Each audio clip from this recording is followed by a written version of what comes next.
naman ang sitwasyon ninyo dati, Lester at Nanay Ganda, bago kayo sumikat? Paano mo nalaman na patok pala yung talakan ninyong dalawa? Dati po kasi, ma'am, ako lang po yung ate ko ring, ako lang po yung nagbablog. Tapos kapag naisasama ko po si mama, parang iba yung engagement.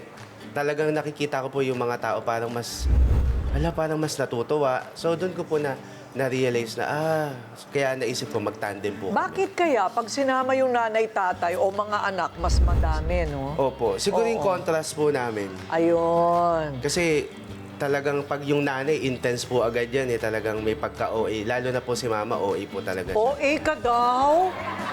OA ka? Hindi po, ano, Bawal magmura. ano po yung... Ano daw yung OA? Overacting.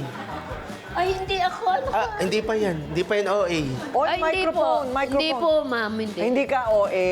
Hindi. Natural lang po ako. Natural lang daw siyang OA. Apo, natural. Ayun. Natural po ako. Ayun, Natural ka ng OA. Tanggapin mo na kasi. Hindi, kasi ang alam ko sa OA, maarte. Hindi, yung OA yung... Sige, next. Next. Next topic, please. Okay.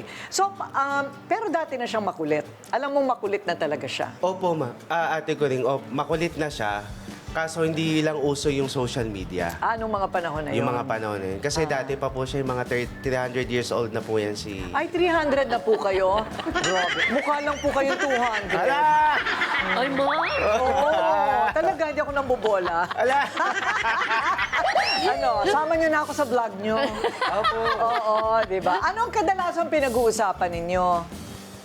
Hindi, makulit po siya eh. Lagi akong inaasar. Okay. Eh, siyempre ako naman po, matuwa. Bira ako magalit.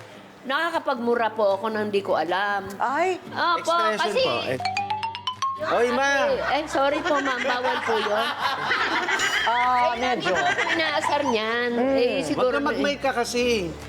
Hindi naman yan. Iniisip ko po, bunso siya. Lagi akong inaasar. Okay. Ay, hindi naman niya ako mapikon-pikon kasi hindi po ako pikonin. Pikunin po Pikon. yan. Namumura ko po nang hindi ko sinasadya. Kasi, ay, Ate ko rin kaninang umaga nga, nasampulan din ako ni Mami. Oo. ay, oo, pogi-pogi Pero po. tuwa-tuwa Okay, ako sa Anong sinampon sa'yo? Sabi, alam ko, ito, napaka-pogi nito. Hindi, maglalabas po yan pag tinatawag niyo na. Kasi Di ba ano- huli po siyang tinatawag niyo? Oo. Ay, poging-pogi ako sa kanya. Subaybay po kasi talaga ni Ay, Mama ang naka-tune in Facebook. talaga ako. Ate ko rin alam niya kung sino lalabas, kung kailan, kabisado niya po. Oh, At yes. kung nasaan kami nakaupo sa audience. Wala Yeah. pang face-to-face naka-tune in ako. Talaga ba? Aalis lang po ako pag commercial na. Kasi may mga asot pusa po ako. Ayun. Opo, siya kong Okay. inaasikaso kaysa sa papa niya. Opo, kasi ang papa po niya, ma'am, marunong mangalkal sa kusina.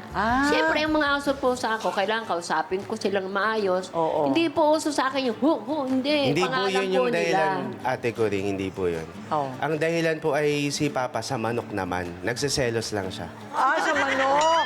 So pangganti mo sa aso't pusa ka naman. Ay, opo, pag nagagalit siya sa mga aso po sa ako, galit ako sa kanya. Okay. Oh, siyempre po, At may sa mga... manok niya.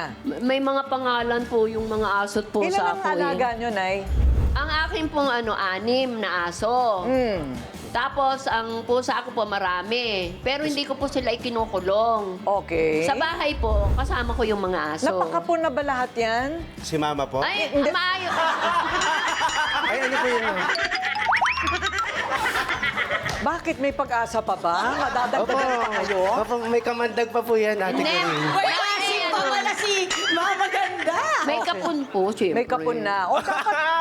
May Hindi, kapon na ibig ko siya. sabihin kapon na lahat ng aso't pusa ninyo. Opo, may doktor sila. Ayan, oo. Kasi hindi dadami Opo. ng dadami Yes. yan. Opo, Right? opo. Tama Okay.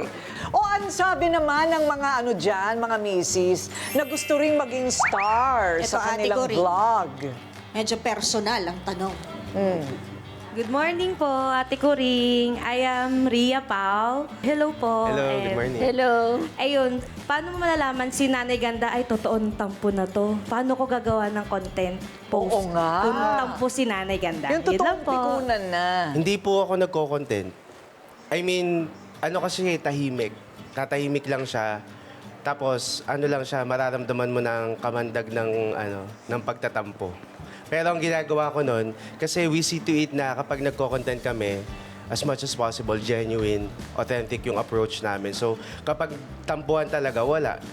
Hintayin lang, ang gagawin ko lang is, bibilan ko lang siya ng favorite niyang food or something, bibigyan ko siya ng something para maging masaya na. Tapos, pag okay na, dun lang kami magko-content. Ay, kailangan may suhol.